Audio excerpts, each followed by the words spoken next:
friends, welcome back to my channel. So I have been wanting to make a video telling you all a little bit about my natural hair for a really long time. I don't want to do like a whole long natural hair journey video. I'll give you like a little summary. And I also want to tell you and put out into the universe a couple goals of mine for the year. And I really only have two, so that's why I'm calling it a couple. And I wanted to tell you a little bit about what I do when I do anything for my natural hair. So to begin, I should probably put out there that I am a lazy natural. I do the most minimal possible, and I have pretty much always done that. I only shampoo my hair once a month. I condition my hair maybe twice a month. Sometimes I'll condition once a month and then shampoo once a month. Sometimes I'll only wash my hair in general once a month, which sounds crazy, but I don't see my hair very often, especially when I'm protective styling. And then I also want to talk about a couple of the products that I use and have used for years that are ride or dies for me. So it all began in high school. I think, if I remember correctly, and I'm really, really bad with dates and times and reminiscing on being like, oh yeah, I was 14 when that happened, or that was in July of the year, who the hell cares? But I have been natural since high school.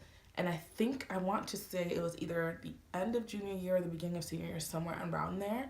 And I went natural in the loosest form of the term because I got a chemical burn. And it was a small chemical burn. It wasn't even that bad. It was around here somewhere. It was along my hairline. And I'd never gotten a chemical burn before. And it scarred me emotionally. I'll never ever get a perm again. And I'd already been hesitant on getting perms, and if I want to continue getting perms, because my hair is really thick. The classification of my hair is probably a 4B, 4C when it's at its toughest or when it's at its nicest. So my hair couldn't ever really hold a perm. That was never its thing. So I'd have to get perms very often, and I was noticing a couple different things from that. That one, my hair was getting thinner, and then my hair was getting lighter. So my hair right now is damn near black. If we're talking hair color, hair weave color terms, my hair is a 1B.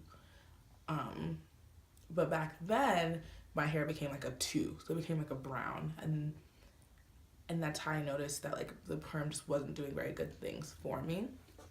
My hair is so much thicker now than it was when I was perming my hair because of the fact that I had to do it so often, because my hair just couldn't hold a perm. So I got a chemical burn, and then I was screw this, never want to see a perm again.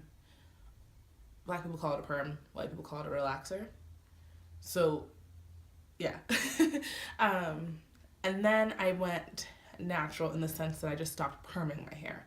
I didn't stop using heat on my hair, and I didn't stop straightening my hair though. So I would straighten my hair even more and use even more heat to make up for the fact that I didn't have that support of the perm. And that continued probably through freshman year of college. And in that time, though, I started to dibble and dabble in protective styles, which I'd always done. I'd always done braids, but in high school, I started doing extensions. I started doing things like that, and it continued in college. And now my protective style of choice is wigs. So, I originally started off doing pretty well as far as taking care of my natural hair and being a good natural, because I was doing a lot of research on hair porosity, hair texture, ingredients, sulfates, just different things like that, and what was good for your hair, what to avoid, what types of products to use. I was part of forums and blogs and all these different things. And then I got lazy, just because life happened, and it became harder and harder for me to take care of my hair every single day or even every couple of days. So it became more and more likely and more appealing to wear wigs or protective style my hair more often. So even to this day, my hair is in a wig or some sort of protective style probably 75% of the year. If I do see my hair, it's like at night in a bun for like a hot second, or it's like the one day out of the month that I like to keep it out. And part of that is because I live in a really dry state. And another part of it is because I just don't make enough time. I'm saying make enough time because I don't want to say I don't have enough time. But I don't make enough time to take care of my hair. When I do take care of my hair, it's great. It's like amazing. It's super moisturized. It's all the amazing things. It has a great curl and coil pattern. But I don't do that all the time. Like I really just, I do the most minimal so that I can maintain the density, the color, and the length that I have right now. Which leads me to one of my hair goals for the year. So I actually want to try to retain more length. Because of the fact that since I only wash my hair and only like fuck with my hair a few times a month at most, I lose a lot of hair at once, right? Because we're supposed to shed a certain number of like follicles every single day. But since my hair is in a protective style, or and for most of the month, I don't see that. So then I'll lose all of my shed during the time that I'm actually like washing my hair. Now that being said, considering how little I take care of my hair, I'm not losing a lot of hair, and I'm not like, I don't have breakage really, except for like around my edges these days, which we'll talk about in a second. And I don't find that I'm like losing like chunks of hair in certain areas. So luckily, even though I'm a super minimal, that's fine, it's working for me. But I want to try, goal number one is to retain more length. And in order to do that, I'll have to become a little bit more consistent in my hair care process and in how often I take care of my hair, and in the routines that I'm using. So I said that I feel like I'm not retaining length or I have breakage around my edges, and that is one of the downfalls of using wigs as a protective style. So if you're not careful, wigs, braids, just different protective styles that give a lot of tension and pressure along your hairline, they can tend to break off the hairs there. For some people, this will lead to traction alopecia, which is where you're losing hair along your edges and in certain parts of your head because you're putting too much tension and traction on your hairline. Or for some people like me, I just start to feel like, okay, it's getting a little thin, or I can see like all these little hairs right here are broken. What can I do? They're not baby hairs, they're broken hairs. So my second goal is to figure out a way to still enjoy my wigs, because I do love wearing wigs, so the versatility it provides me, while also retaining more hair in my edges. And I've already started doing a few things I feel like are working, like obviously castor oil, Jamaica black castor oil very specifically is amazing. I use a Shea Moisture Jamaica black castor oil edge treatment with normal castor oil and sometimes with a little bit of olive oil that I'll kind of just like coat my edges in and then kind of steam my hair if I'm taking care of it on that like one wash day of the month.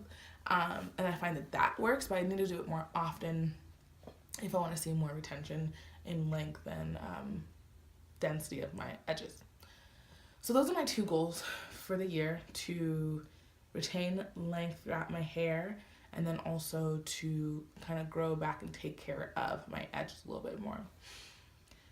The products that I like to use, my ride or die tried and true products, obviously water.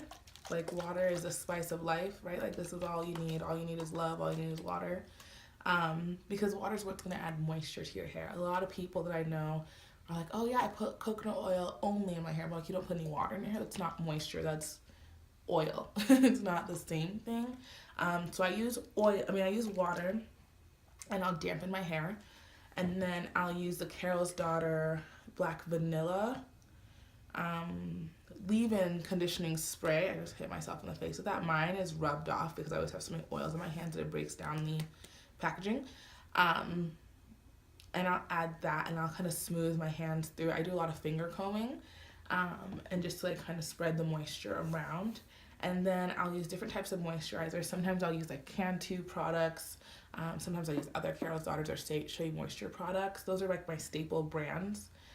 And then I will always seal in moisture with castor oil for the most part. Or if I feel like my hair has too much product in it, then every once in a while olive oil.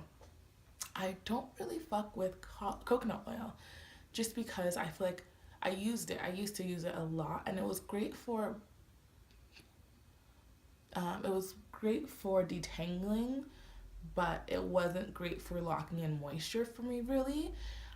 When my hair is really, really feeling dry, and in like the summer, spring months, I use vegetable glycerin to bring in more moisture because it's a humectant.